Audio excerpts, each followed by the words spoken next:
All right. Hey there. Thanks for checking out another episode of Local Newsletter Insider. And we are here today with Billy Howell. He is from Arlington, Virginia. And he runs a marketing agency and is somebody who's really interested in local events in his area in Arlington. So decided to start a local newsletter and or media company called the Arlington Bagel. And stoked to have him here and get some insights from him. So yeah. Hey, Billy, thanks for being on. Hey TJ, thanks for having me. I'm super pumped to talk about local newsletters. Like you said, I do the marketing agency and I also do app building agency now. So I do a lot of stuff, but the local newsletters is like that's what I love. It's just it's such a great platform. So yeah, I'm pumped to be on here and talk to you about it. Yeah, awesome. Let's share some insights and learn some cool stuff for each of us ourselves, plus obviously all the listeners too. So this will be cool. So first question, obvious. Arlington Bagel. Why is it Arlington Bagel? Okay, so I was trying to think of a name, and I feel like a lot of, morning brew, like there's like lots of newsletters like that where it's like you read it in the morning and it's like associated with breakfast. And so I was just thinking of things like that have to do with breakfast. And Arlington Bagel, I said it out loud, and it was just so stupid that I was like, people remember this and people like bagels. I got to do this. So I went with Arlington Bagel, and people really like it. Dude, that's actually a great idea. I didn't think about that as far as the brew being okay, the breakfast drink, and you're the breakfast food. That's Yeah, well, because the ideas I send I started sending at like 7 a.m. so people would wake up and look at their phones. But I actually see I do better if it's like 10 a.m. when people are really at their desk. Yeah. that's interesting. Okay, that goes Um, against I think what a lot of people are saying. So that's already an insight right there. It is, and I've read people say that too. And that's just what I've noticed with mine. Again, I'm only at like 3,500 subscribers right now, Okay. so maybe a small sample size, but yeah, Yeah, interesting. very interesting. Yeah, that might be something I need to test. I think a lot of us end up starting out. We probably started sending at like 8 a.m. and then we moved back to Mm-hmm. 7:30 and then 7. I think we're sending like 6:10 or 6:15 now. Um, but I do. So I would also Yeah. say mine's a little probably different than a lot of people. I don't know. Mine's events and restaurant news. So Okay. it's more like we send on Thursdays and people are going to plan their weekend and like, Hmm. see maybe where they're going to go for like a happy hour or St. Patrick's Day. I've even, sometimes like when I didn't have as good of a process and like a team, I would kind of like procrastinate and be editing all day and not send it until the afternoon. And sometimes I would get great open rates sending at like 7 p.m. Like some of my best open Really? rates 7 p.m.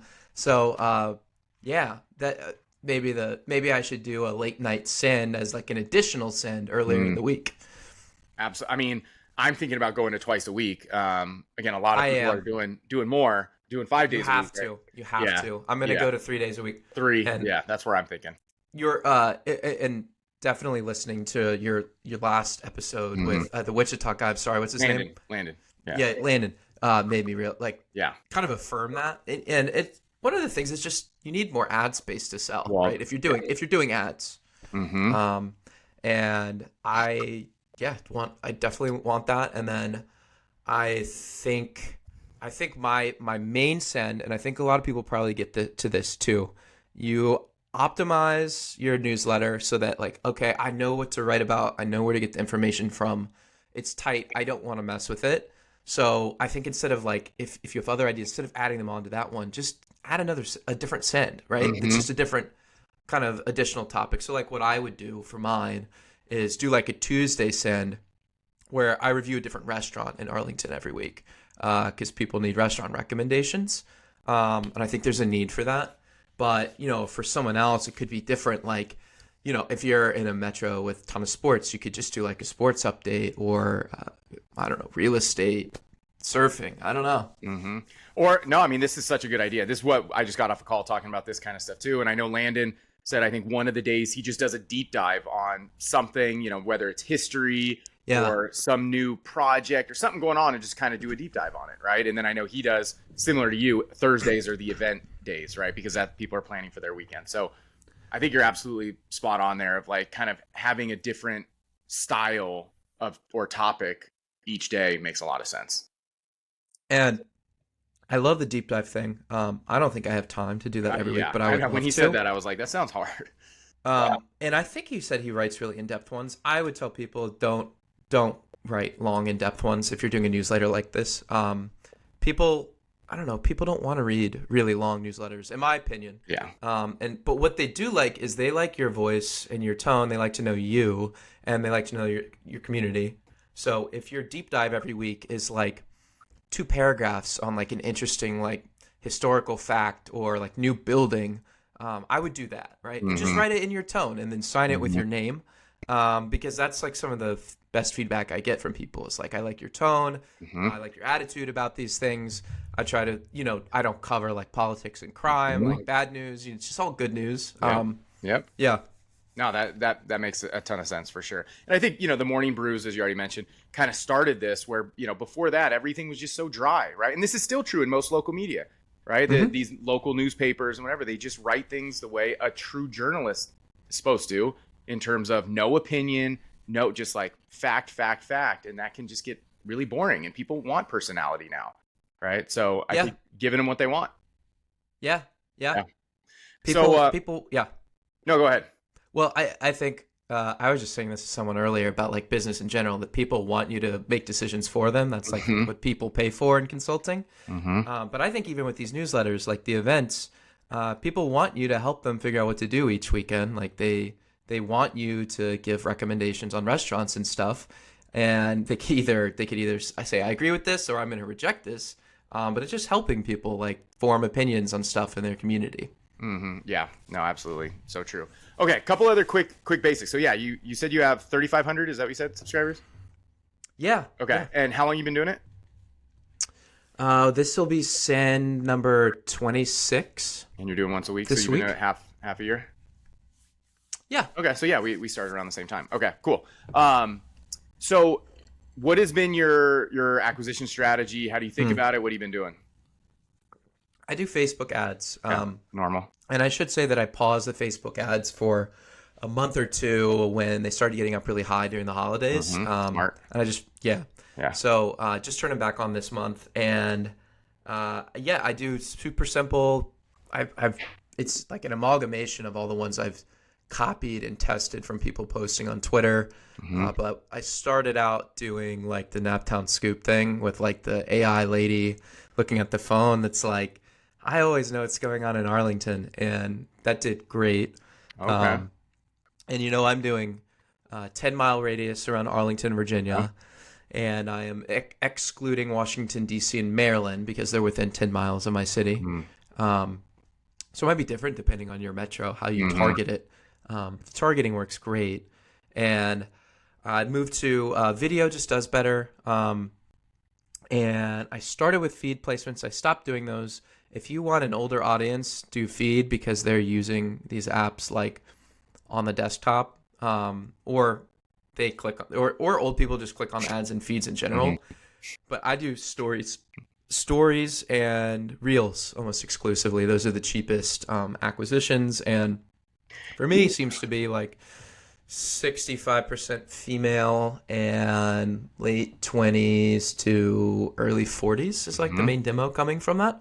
Yep. And then I, over time, kind of built out my referral thing. So now it's like you get a birthday shout out with 2 referrals, and you get a hat, Arlington Bagel hat, if you get 8 referrals. Nice. Yeah. Okay. No, this is super interesting. I got to go back to, because I'm already intrigued. Tell me about ads for what'd you say, reels and stories? What do you mean? Yeah. Like, you can only do ads there? Yeah, in Facebook, you can choose your placements. Okay. And this is like a marketing thing. So Facebook's their AI and everything is super optimized to like find people for you and get them to click. But it's also optimized for you to overspend money while it's figuring that out. Yeah. So like there's placements like in-app videos that are just worthless, that might be right for some kind of obscure technology, but don't use that. Stick to feeds, stories, reels. Instagram reels and stories are going to be always the cheapest for clicks and subscribers. Facebook reels, I don't think as many people use, but I keep them on there. And then, like I said, if you start a local newsletter and do this, those are going to be the cheapest. The cost is going to come up as you saturate the market more. So then maybe test feeds again and see if that cost comes down. Mhm. And like I said, that feeds audience skews older. So there's like, yeah, you got to read in between the lines. Um, Otherwise, you're going to burn money. And Mhm. I started out doing like $10, $15 a day, just testing. And I would split it between a bunch of different creatives. Now I'm doing probably somewhere at $20 to $40 a day. And I use dynamic ads that dynamically take in a bunch of images and videos and test automatically to see which one's the best. There's lots of people who will tell you need to test creatives individually in ads. Lots of people swear by the dynamic. I don't know. The answer is you got to try both. But I do think the local newsletters, your CPA is going to be pretty low because it's such a good offer. It's something that people want, and you can target who you want really specifically. So I definitely would recommend Facebook for growth. Yeah, absolutely. No, that is super interesting. Right when we get done, I'm talking to my my assistant to do what you just said. So that's killer already. Appreciate that. Let me step back a little bit. Why are you doing this? Like, what's your maybe long term, what is the plan? How do you plan on monetizing? Yeah. And then, maybe what are you doing right now as far as monetizing, or how are you thinking about all this? So I think what struck me is like, it's a really great platform to do a lot of other stuff, other than just report news and sell ads. And so this growth and engagement works so well with this newsletter. I was able to productize this service and sell it to a bunch of startups. Not a bunch, but like a couple existing clients and a couple new, where it's newsletter as a service. And so that's completely different than local newsletter, but it's still the same growth principles and the same principle of it's a platform that the startup gets as like an asset that they can then, sell their products and services on or market their company in different ways. So that's how I kind of see the local newsletter, as like a platform to sell like local apparel, to do events. I'm doing like happy hour. I trying to do like a job board is like on my to-do list. And as someone who's an entrepreneur and has lots of different projects and clients, like it's always good to meet more people that you can help out or that can help you out. And so that's what I like about it, is just meeting people in the community and trying to work with local people when I can. Yeah, no, that's awesome. Cool. So to clarify this for me, you said are you only doing, you said events and restaurants, so do you not do anything news? Or I guess news is the big one. Do you not do news? No, I started doing that, but I just stopped because I don't think there's a need for that. I mean, to kind of answer your previous question better and not a galaxy brained way, because we're in DC, like we're dwarfed by that Arlington County when it comes to events. So people aren't as aware of what's going on in Arlington. It's also a really small county. So people might not think there's stuff going on, but there is. It's the second smallest in the U.S. Not include, or if you include county. Really? Yeah. Wow. Okay. It's the first if you don't include water, because the smallest one is in Hawaii. And okay. Yeah. Very interesting. Did not know that. Okay. Yeah. Anyways. Oh, and restaurants. I don't know if this is a thing everywhere, but like in Virginia and especially in like Arlington, like there's like a revolving door of retail spaces in some places with restaurants. So people don't know when there's new restaurants. I also feel like we live in an in-between the suburbs and the city place. It's more like a workplace. So people don't have favorite restaurants. So just helping people kind of figure out like where to go. It's good to eat, because there are lots of great restaurants and there's lots of hidden gems, and it's a really multicultural area. Like I think we have some of the best Mexican food and like different Asian food in the country. Yeah. So I just like to write about that stuff. Well, I mean, I think what you're saying makes a lot of sense for maybe a lot of people watching this, that even though there's a lot of people like me and some others who, we're kind of trying to cover everything, right? Like almost like a newspaper would, in terms of we got the news and what business is open and all these things. when you do the surveys, I don't know if you've done surveys, we can ask in a second, but like for us, it's like, what do people care about the most? By far, it's events. I think like 80% will click events is most important. And then number 2 is usually restaurants, right? So it's like essentially what you're doing is just giving people what they want primarily, and that's it. Like, not that people, in my case, I think people do like seeing the news if it's relevant to them and interesting. Yeah. But if it wasn't there, they'd still be happy. Right. Yeah. And so sometimes I think about that. Am I doing extra work that I don't need to do because it's not technically causing them to open it? They're going to open it and like the events and restaurants anyway. So, well, and the other thing is, I don't think the news was important to like my monetization strategy. So I think about how can these things serve my monetization? Well, restaurants can pay for ads and sponsorships. I can put on events with restaurants. Same thing with events. I can do partnerships. I can sell ads. News events like Arlington putting in new traffic cameras. Like, it's interesting, but I'm carrying water for the local government. I don't know. Like, what am I getting out of this? Yeah, well, it's a great point because, again, you're not increasing your open rate. So if people were already going to look at it, then it didn't cause an advertiser to give you more money because you covered that story. Yeah. Right. So that's a good point. And this is what I've been telling, like I'm doing a local newsletter as a service now with the buddy. And this is what we're going to do is just start with what you're doing. And there's almost part of me that thinks at some point is it's just like, hey, maybe we just do this forever. We don't need to do the other stuff. But the idea being that's where you can start, right? Just do events and maybe restaurants. And you don't have to do all the other stuff, especially not at first, because people will still be happy. So yeah.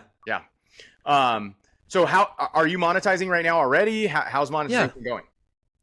It's going well. I have I have a salesperson now. Oh, really? Okay. Tell me about Actually, that. a volunteer.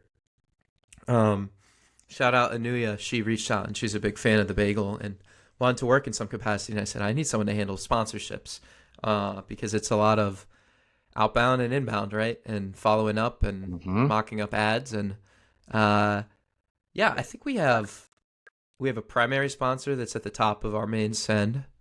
And I think we have one more that we're about to sign. I can't remember who.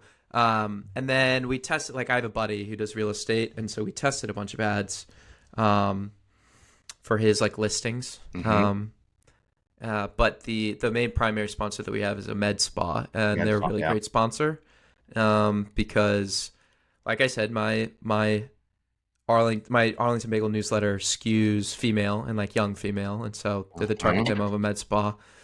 And just in general, women spend money more, I think, than men. So it's definitely good to advertise to them.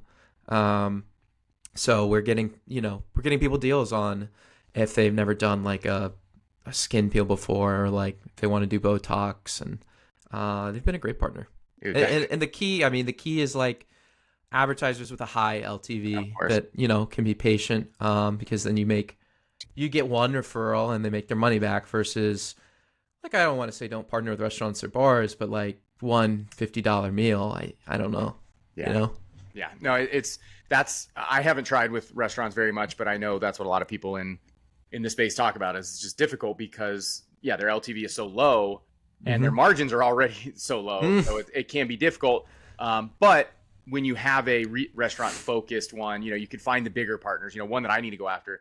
I cover 4 big cities and they have one restaurant in all 4, and that's it. So they're like a big regional, very popular restaurant. So like that one, I think could justify it, where like one literal restaurant. Right. So that definitely makes sense. I was talking with my buddy about this, that once you get regional, that's when like the sponsorship game gets way more vertically integrated and makes more sense for companies like that. So that's definitely where I want to get to. I'm going to open 2 or 3 more publications doing the exact same thing. Really? Tell me about that. What do you mean? Like in your surrounding areas, or what are you doing there? Yeah, so I'm going to do hometown, college town, and fiance's hometown. Okay. They're all a little bit different, but have different, pros and cons. But I think they're all great. They're all pretty similar to where I live. One of the other things is that I also live in, like, I don't know, it's probably one of the wealthiest counties in the country, right? Totally. Northern Virginia. Ones. Yeah. Northern Virginia is primo for newsletters. So it'll be interesting to go somewhere, not even down market, because it's Fredericksburg, Charlottesville, and Richmond. Like, those are very nice areas. But it will just be interesting to see how it's different. But, basically I've got a team. I've got a writer who I send him a list of sources, and he'll pull in news items, and then I kind of say yes, no, and I'll edit it so it's in my voice. And so it's not much more additional work or money on my end to expand to these places, right? I do it all in Beehive. I'm already paying for a big growth plan or whatever because I have clients that I run. Okay. So like the only kind of extra expense will be like ads for growth. But I'll probably just start those out on a couple bucks a day and grow it over time. Because just being consistent and sending out for a bunch of weeks just helps you improve so much and helps you build that brand, that consistency in the market, which I think is important. And then, I'll have my sponsorship person help sell ads there, hopefully. I mean, that's killer. So I think that's because my first instinct when you say, "Oh, I'm going to expand to 3 more," is like, that's awesome. That makes so much sense business wise. But man, that sounds like a ton of work. But if you have a writer, I mean, writing, I don't know if this person, are you going to say they like overseas, or is this somebody there, or what type of writer is it? I got a guy, he's from Chile and lives in Portugal. Okay, interesting. And he does a lot of like my marketing work and like writing. And so he's just like kind of familiar with how I work and like my process there. So that's why we use him. Yep. What I want to do for some of these is I know so much more people in these cities because, it's my hometown, my college town, and fiance's hometown. Like I'm thinking about like, how can I get family or friends involved in writing, but also family and business is kind of, so that's what I'm trying to figure out is it worth getting other people involved in the writing? My cousin, he interns for my marketing agency and he goes to school in Charlottesville. So I think he'd be great for that. That's killer. Yeah. But then also so there's lots of stuff you can do. Like there's a platform called City Spark that I've demoed that my buddy uses for his newsletter up in Canada. And it's really great. It automatically pulls in everything from like Eventbrite and like Facebook. Maybe not Facebook. That might have been a bad example. It pulls in a bunch of events for you for an area, and then you can automatically like just set up a portal for people to buy event ad slots. So that makes all of that really easily. And they could like pay to have it put directly in the newsletter. It'll also automatically send you like events written in the style of your newsletter. It's a pretty cool tool that could also really help if you don't have a writer. And then of course there's the world of automations and AI for all of this. I've got a pretty cool Slack tool that I've coded that I need to publish for people to pay to use because it's great. You send in an event or a news story and it'll detect, is this a restaurant news blurb or is this a story? And it'll send it back to me written in my exact formatting. So you go through the week as you see stuff you're interested in, just put it in a Slack channel, and then it's ready for you at the end of the week to put into your newsletter. Dude, we need to talk because that's right now we just throw what we find in a Discord, and then we, later we go back and read what's in the Discord, and then what we'll do is we'll copy paste it, put it in ChatGPT to kind of get a quicker outline. Yeah. Then we'll edit it manually, like, in our own voice and put it in our voice. So again, taking a 4 or 5 step process and you just kind of make it almost instant, which is what's possible with AI, obviously, right? Well, it's that, but it's also like if you set up your newsletter correctly so that it can be formatted like that, right? What do you mean? Like, what platform are you on? Are you on Beehive? I'm on Beehive. So what I'm saying is like I try to do the same format. I'm sure everyone else does this, but like same format every week. Yeah. For how my my restaurant news is always emoji, headline, bolded, right? And then for events, emoji, where it is, event name, link to tickets, right? It's the same every time. So you can then, teach a VA or AI how to do that. If you're doing it loosey-goosey every week, that's why consistency is so important because you wouldn't be able to do it. Yeah, exactly. No, man, that's super cool. And I love that. I know on the side, you're doing a lot of AI stuff, building, your own tools, which is something that's just wild. That was not possible a couple years ago. Shit, maybe even last year. If you're a smart developer. Not AI. You're right. Not AI.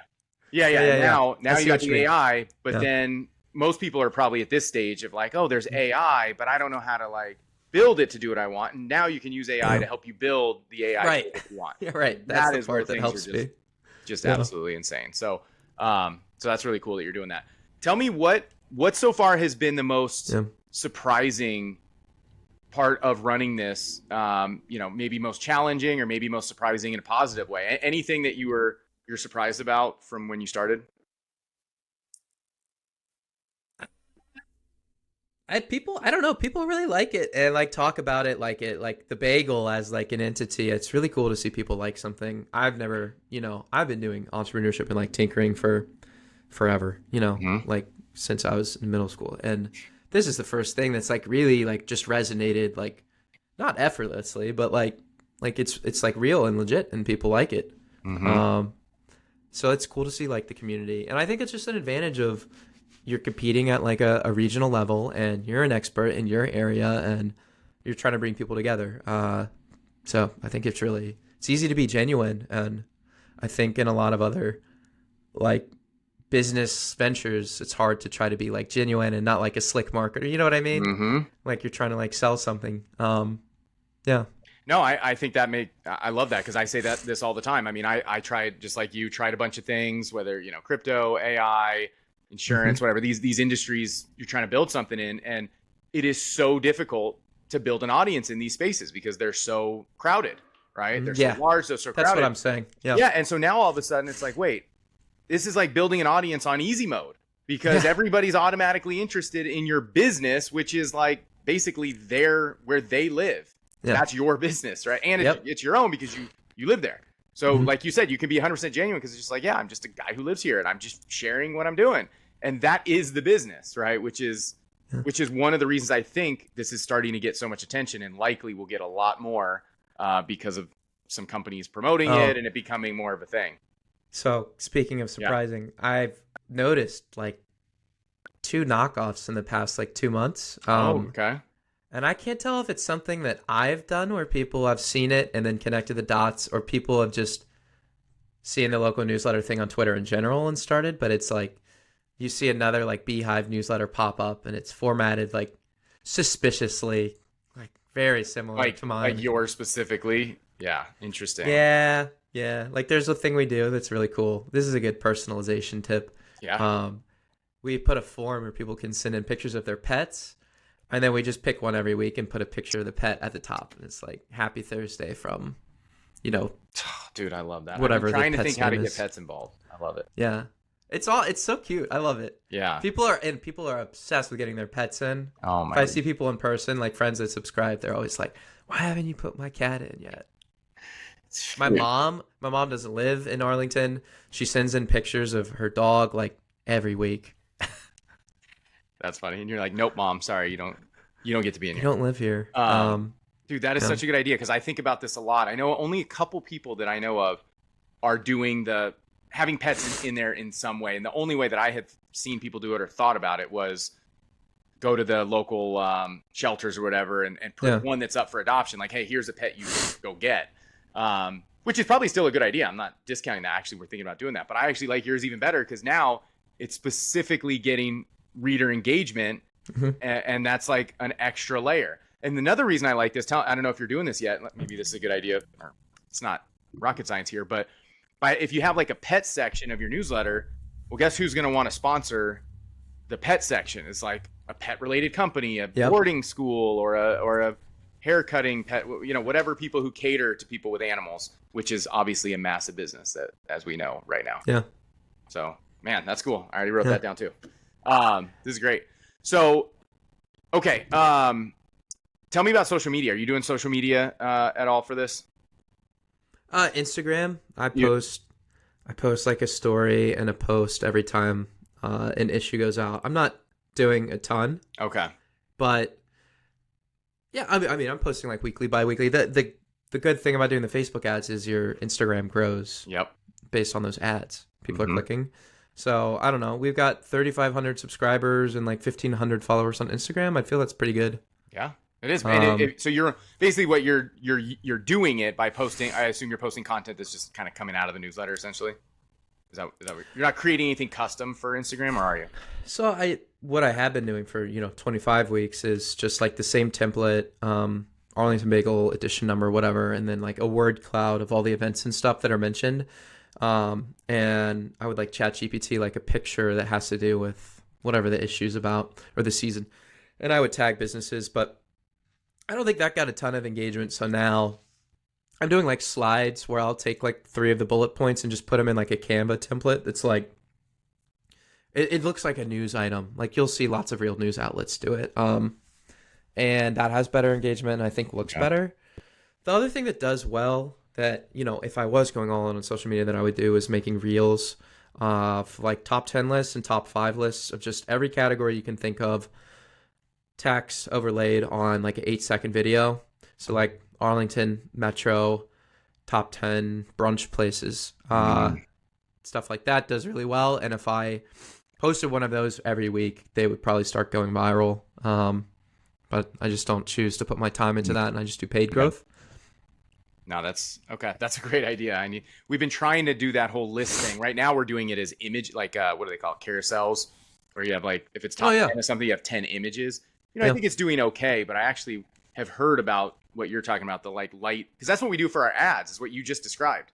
Yeah. Right, which is like we have our little are you tired of missing events, and then there's like a little 8-second video in the background, and you're saying just do that for best right. Yeah, so that's a really good idea. Okay, cool. So tell me, what would be some advice you'd give somebody just starting? Like, what do you wish you knew, 6 months ago when you started versus now? What's some good ideas for people who are just starting? Yeah. I think pick up the phone and sell ads is the best advice. Man, you just slapped me in the face here for not doing that. No, you're right. Yeah. Yes, I agree. That is great advice. I need to. If you're going that route, I don't know. A lot of people try to monetize with like merch and other things and events, but pick up the phone and sell ads. I probably burned so many hours on, I'm going to use this automated email template and it's going to automatically email these businesses. And then I scraped like every restaurant in the Arlington area and then I'm going to get their email. And like, I've done all that and it just doesn't work as well as picking up the phone and talking to someone. Like, you got to remember that your competitive advantage is that like you're smart and you live in your region and you can talk about it. Yeah. So if you get on and talk to people, so literally what I did, and maybe I should put this on YouTube, because I said this to my salesperson. I went through, what did I do? Yeah, I went through my past 4 newsletter sends and I looked at which links got the most clicks and I looked what businesses those were related to. I called each business and I said, hey, I was looking at the February numbers. I sent out this local newsletter, blah, blah, blah. And yours was the most clicked by far. Like you got X amount of clicks. Could I send you a mock-up of an ad that we could run? I think it would like resonate really well with readers. And that was really successful. I mean, I went like, I don't know, 1 for 4 on the 4 calls that I made, which is like pretty good compared to like email. That's and I would say 1 for 4, only 1 person picked up. And that was a yes, but in 6 months when we have budget. The other 3 were voicemail. So if you're not a dum-dum and calling at 5:30 p.m. like me when businesses are open and you talk to a human, I think you can do much better. Yeah. And you don't have to BS and make stuff up about, well, I think you can get this many impressions. You can say like 30 people clicked on your business. Like I think if you did an ad with an offer, like you could get some customers from it. Mm-hmm. Absolutely. Yeah. Now that really is great advice because I mean the biggest challenge of this business is the monetization angle because for all the benefits, it's like a lot of things, right? Everything's trade-offs. The benefits of this model is that it's so easy to get people engaged, to get readers, get them engaged, get them happy with your product. That's easy. But the hard part is because that's your target market is local, you now have to sell to local businesses, which is a lot harder than selling to bigger companies that have bigger marketing budgets, right? So there's the downside of that. And so doing what you're saying is the best way to just try to get in front of it is just be human, call or show up and just chat with people. And you're going to have much better success than all the cold ways that small business people generally are used to at this point, just ignoring anything that comes in cold digitally. Yeah. And I mean, it's not to say that once you make the sale, everything's easy. Like you really have to make sure that like I spend a lot of time working on the companies on like their creative and making sure it's dialed in and making sure I know the copy will work with my audience. And I just know that, because I've written it for 26 weeks in a row, what'll work. And yeah, track it. I mean, I just use Excel. Like these people business owners don't want to be looking at dashboards and blah, blah, blah. Like I just send, it was viewed by this many people. It got this many clicks. did you get anyone who purchased, you know? Mm-hmm. Some people even say you should make your own landing pages and just feed the lead directly to the business. And I agree with that if it's not something that's like appointment setting, like my med spa sponsor. I guess if it's like a realtor or, I don't know, banking, I'm trying to think of an example where you could just feed them leads, then you have more control over the funnel, you know? Yeah, I think roofers would be a really good one for that of the feeding the lead angle. But I think about ads again. I haven't really run paid ads so much yet, but I think a lot of the general consensus, again, it depends on the offer and the business, but a lot of it is that brand awareness and brand trust that we can provide because people are really paying close attention because we're providing so much value.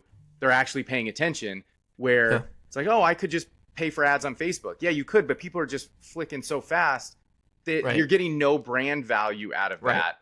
Where you do, especially over time, right? You would run one ad in a local newsletter like ours, maybe, maybe not. You have an annual deal with us where you're in there once or twice a month for 12 months. They see you 24 times in a trusted source. That is going to work, especially for high LTV businesses.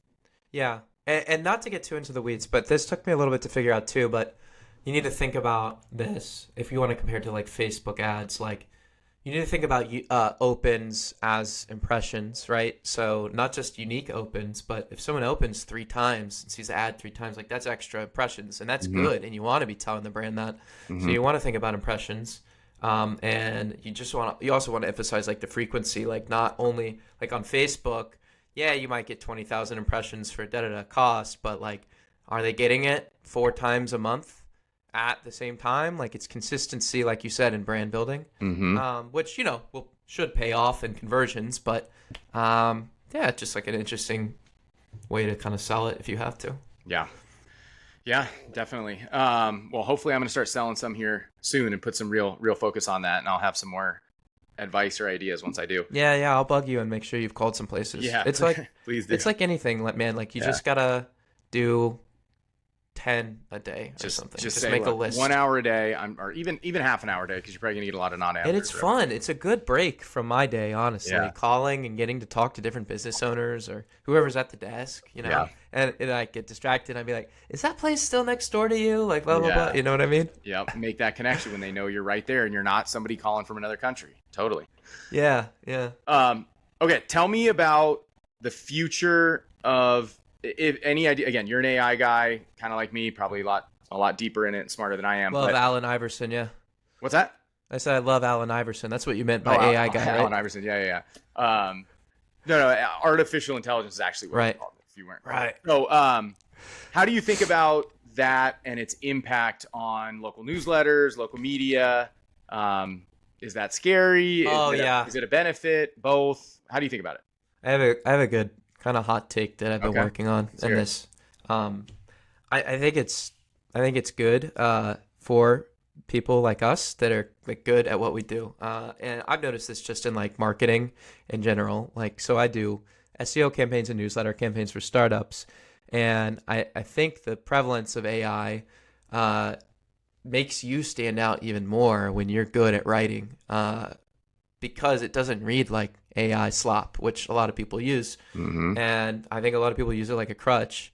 And so I've got a good process and I can turn AI like summaries and stuff into personalized, written stuff. It's just a starting point. But I think a lot of people don't go past that starting point and do the last 10% that's personalization. So I would say like use AI as like a building block to gather news and summarize news, but then like chisel it like it's a starting point. Chisel it like a statue into something beautiful, like nice, and people will like it. I think that's exactly right. And that's kind of what we're doing now, right? Which actually, you know what? Let me ask you this, because again, we're doing basically what you just said, right? But do you notice, or maybe you don't have a reason to, but do you see out there just in your non-newsletter world of kind of normal people, like readers of local newsletters, kind of having a very anti-AI mindset, just in general, not about your newsletter, but like people who are just really not liking anything that they know is AI and being kind of upset about it? Yeah, but I think less and less as time goes on because Okay. they're kind of realizing they don't have a choice. You know, the people that are against it, like ethically, are more radicalized probably than before. Um, I think people just don't want to feel like they've been tricked. Like Hmm. that's the whole thing. Um, so I like if you use AI like in a way that's just like reporting stuff, like you're not tricking people. But if you're using AI to give like opinions on something or add color, right? That's like tricking people. Hmm. Yeah. Yeah, no, that makes sense. Well, on one of our, I don't know if it was an ad or social media or something, I had used Suno to make a song. Okay. And I just thought it was fun. Like, because now with, Yeah. Suno's the music one, you could actually write a song about Oh Arlington and wow. whatever. And I just did that, take 10 seconds. No And way. like, people are like, oh my God, this is an AI music. What's going on? Like, oh Really? my God, I just violated some trust by using Suno to make a fun song about Leander. Um, Again, I probably one of Ah. those things where I shouldn't take Yeah. one psycho's perspective so personally, but I've seen a little bit of that in some other ways too. But again, to your point, we've probably gotten like four things like that Interesting. from the music, and I can't remember what else. There was like one other little thing. My assistant's headshot. He did not have a good headshot, so he ran Yeah. one through an AI Oh headshot yeah. maker, and you can kind of tell. And they're like, "Oh, he's not even a real person. That's an AI person." Like, no, he just used an AI for his That's headshot wild. to make it look better. But Anyway, it's stuff like that. Like people don't want to be deceived, right? yeah, you're And right. That's why, because they thought they I were being understand deceived. why you want to do the headshot thing, but like I feel like the juice isn't worth the squeeze there because people might see through it and you might come off as inauthentic. I know. I told his headshot was so bad it was unusable. I'm like, God, just go take a real Yeah, yeah, yeah, headshot, yeah. and I just didn't get around to But forcing him to do yeah, that. Yeah, it's weird because yeah, if it's like so AI, then it's clear that you're using it like as a tool, right? Like, I think that yeah, should come across. yeah, Anyways, not to get bogged down in all the AI yeah, morality stuff. I think it's stupid. yeah, yeah. Just do whatever you want. Yeah. It's Do you want to coming whether you hear? like it or not, right? Do you want to hear the most devastating like feedback I've gotten on my newsletter? Sure. Yeah. What's that? So I think I made a mistake here. I was writing about a local business and I kind of wrote like a snarky or like tongue-in-cheek description of it. I have like a dry sense of humor, Mm-hmm. so it probably didn't come across right. But I was like, this is like a really interesting place. Like I'm sure it would be fun to go see comedy here because they're having a comedy event. And it's kind of like a dive bar, right? So I was kind of trying to communicate that without straight up saying that to people. But it's just weird tone. And someone wrote back like, it sounds like you don't know Arlington and like you shouldn't like make fun of businesses. Like you should like hire me to do blah, blah, blah. And they were kind of crazy, but like I think they had a point because like that was the only time I've ever written in that tone. Mm-hmm. And so, yeah, my advice would be if you ever have the thought of saying something that's not just like rainbows about a business, like do not write it. Like, That's and I probably good wasn't even advice. saying anything bad. It was just like, It could be you interpreted know, as bad, right? Like I think that's yeah, that's your yeah, point. yeah, Is yeah, like somebody with the wrong mindset can interpret it as negative, and yeah. I was negative trying to people use will. like, I was trying to like use sarcasm to like poke Yep. fun at like Yep. the situation, right? Like what the event was, not the business. But yeah, be really Yeah. careful about that That's stuff because it's people's livelihoods. I yeah, totally agree to be You know, to be careful on that. I feel bad, Yeah. but I feel bad even if I have like terrible service somewhere. I feel like I won't write about it or I won't write a Google review because someone owns that business, you know? Yeah, people like us who are business owners, we know that. I think a lot of people who've never been one, they don't think about it that way. So, Yeah. but yeah, no, that's a good point. Cool. Well, hey, tell me, was there anything I didn't ask you? Any insights, advice, anything that you think is worth chatting about that maybe I didn't ask? I guess what would be like useful to someone who's starting or in the middle of it, like trying to grow. I would say get your core competency down, like figure out what you're doing, deliver the same thing every week, and stop messing around with side quests. Like I've done so many side quests for like monetization and growth. Like, I mean, get one hat, get one shirt. You don't need a whole line of clothing for a newsletter. Mm-hmm. Focus on Facebook ads for growth or whatever your growth is. I don't think there's a better one. Mm-hmm. And then pick up the phone and call. Like just Mhm. pick up the phone and call people. That's it. Write decent content, get your ads dialed in, and call Right. people. Decent Just content. It's yeah, good yeah. content. Good- It would good- be preferable. Yeah, yeah. at least for now, even decent is still good, right? And that's True, why, again, I yeah. think it's attracting so many people. Because it's information, right? It's information people probably don't have an easy way to get right now. Yeah. Right. So again, that's one of the good and the bad, right? It's kind of easy to get into because providing the service is not that hard. And then monetization is a little hard, but to your point, if you just pick up the phone, do it consistently, you're probably going to be fine. But again, that's easier said than done for most people, including me. But yeah. So, okay, I would say the one thing that I struggle with is figuring out more ways to like engage with the audience.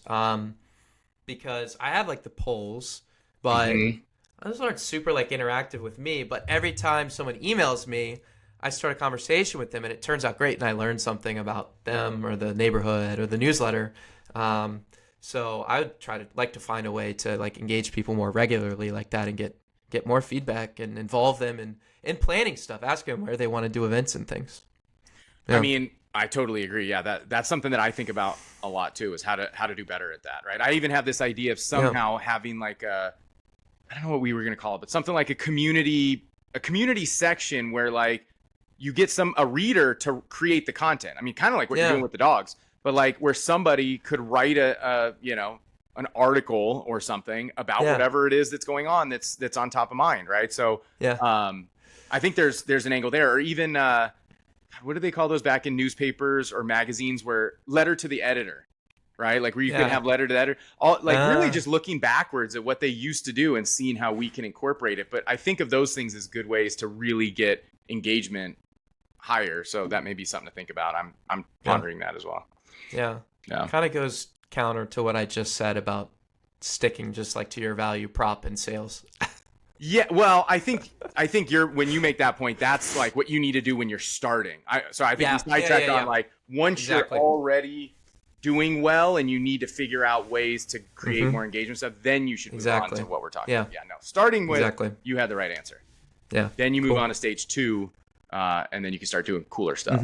So cool, man. Well, hey, Billy, this was great. I really appreciate you coming on, and I'm going to be subscribing to check out your newsletter because it sounds like you've already given me personally some great ideas. So I imagine a ton of these for people who are newer or just getting going. So really appreciate it. Yeah, man. I just plug real quick. Yeah, please do. Where can people find you? Yeah, I'm on Twitter, Billy J. Howell. That's Billy like my main thing. OX Labs is my marketing agency. If you're a startup and you're interested in marketing with a newsletter, or just have questions about local newsletters, hit me up. And then Stupid Simple Apps.